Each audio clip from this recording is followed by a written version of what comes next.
city of Karnataka. Yes, exactly, it's Bengaluru. But how much do you really know about Bengaluru? Most of us think of it as a busy city, filled with traffic jams round the clock. But have you ever wondered about its history? Why did it become the capital of Karnataka? And how did it grow into one of the world's biggest IT hubs? Today, we'll explore Bengaluru's incredible journey, its rulers, colonial past, and modern growth. But before we move forward, did you know that Bengaluru wasn't always called Bengaluru?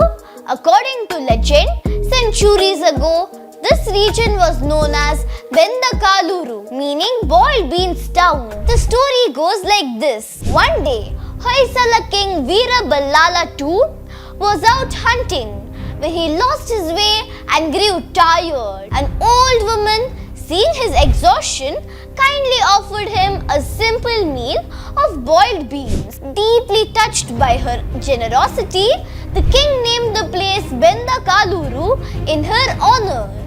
While this tale has been passed down for generations, historians argue that there is no concrete evidence to prove its authenticity. Yet, the story remains a charming part of Bengaluru's folklore. A more historical recorded name is Bengaluru, which means city of gods. Some inscriptions suggest that this name was used in ancient times, possibly referring to the presence of watchmen or soldiers guarding settlements.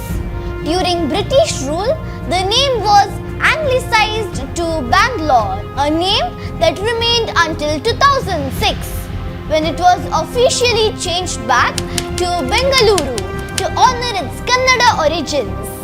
While these names and legends tell us about the Bengaluru's early identity, it was Kempegowda who truly gave shape to the city as you know it today. And now, let's travel back in time to 1537, when this visionary feudal lord under the Vijayanagar Empire laid the foundation of Bengaluru. Kempegowda wasn't just any ruler. He was a man with a vision far ahead of his time.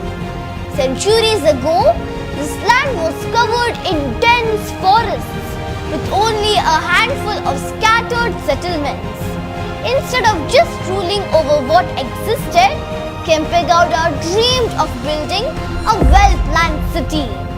One of his key contributions was the Bengaluru fort, first built with mud as both a defense structure and a symbol of the city's rising importance. Kempegowda's vision extended far beyond just foundation of a settlement. He wanted to build a self-sustaining and well-planned city. Understanding the importance of water, he constructed numerous lakes, ensuring a steady supply for generations. Even today, lakes like Alsur and Kempambudi stands as testaments to his foresight. But his most iconic contribution was the establishment of 4 watchtowers, marking the boundaries of the city.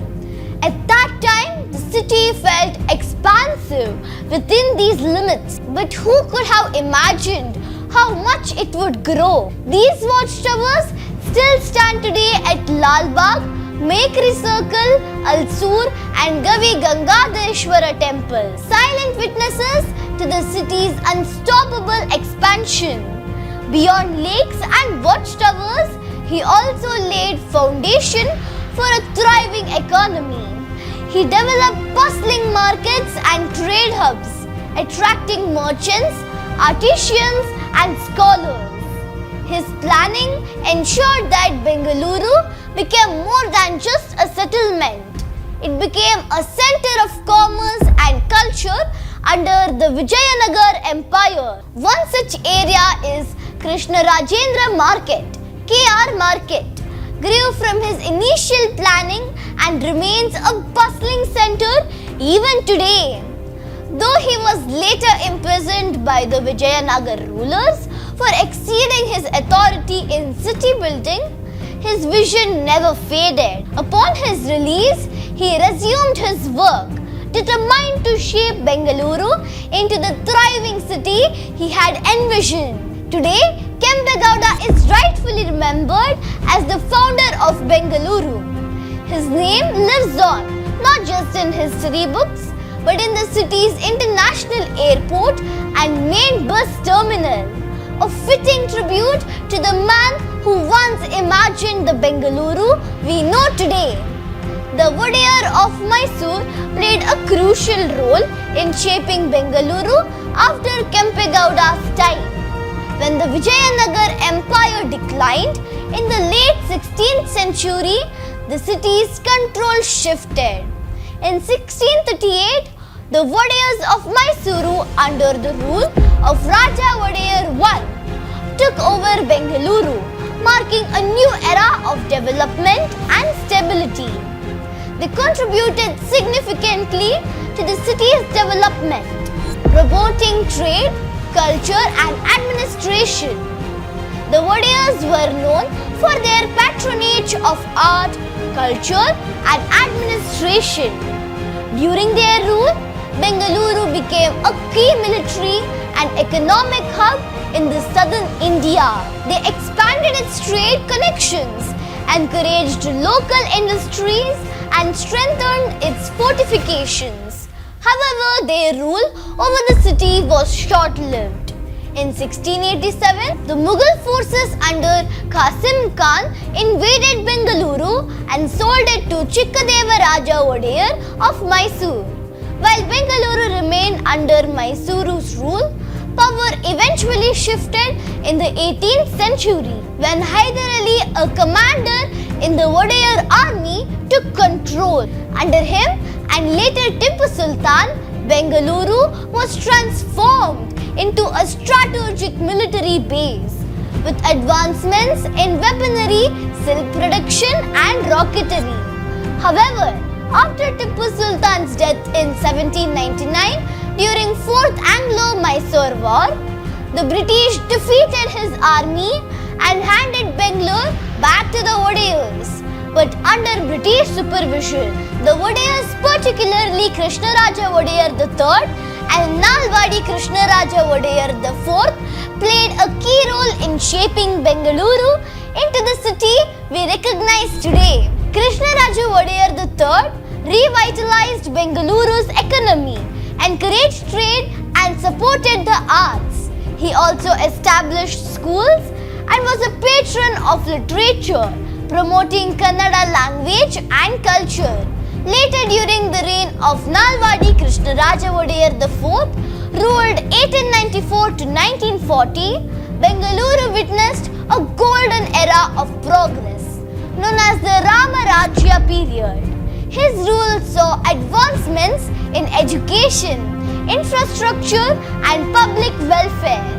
Under his leadership, the iconic Krishnaraja Sagara KRS Dam was built, ensuring water supply for agriculture and daily use. And HAL, Hindustan Aeronautics Limited, laid the groundwork for Bengaluru's future as an industrial hub. Public health and education flourished, with institutions like the Indian Institution of Science, IIS, established with the support of J.N. Tata, turning Bengaluru into a center of learning and research. Nalwadi Krishnaraja Wodeyar IV was also instrumental in electrifying Bengaluru, making it one of the first cities in India to have street lights. His reign not only modernized Bengaluru but also paved the way for its evolution into a global city. In 1809, the British established the cantonment in Bengaluru. This became a separate part of the city with its own European-style buildings and roads. Now you might be wondering, why did Bengaluru become the capital of Karnataka? The answer lies in its strategic location, climate and infrastructure. After India's independence in 1947, Mysore merged with the Indian Union, and in 1956, Bengaluru was declared the capital of the newly formed Karnataka state because it was already a well-developed city with strong administrative buildings, industries and educational institutions. Its central location made it accessible to people from different parts of the state. Moreover, Bengaluru had a thriving economy, making it the perfect choice as Karnataka's capital. The city expanded rapidly with new industries, education hubs and government buildings shaping its future. By the 1980s, Bengaluru was known as the Silicon Valley of India. Companies like the Infosys and Wipro set up offices, making the city a tech powerhouse. Today, Bengaluru is a global tech hub, attracting talent from all over the world. But amidst all this modernization, it still retains its rich history and heritage.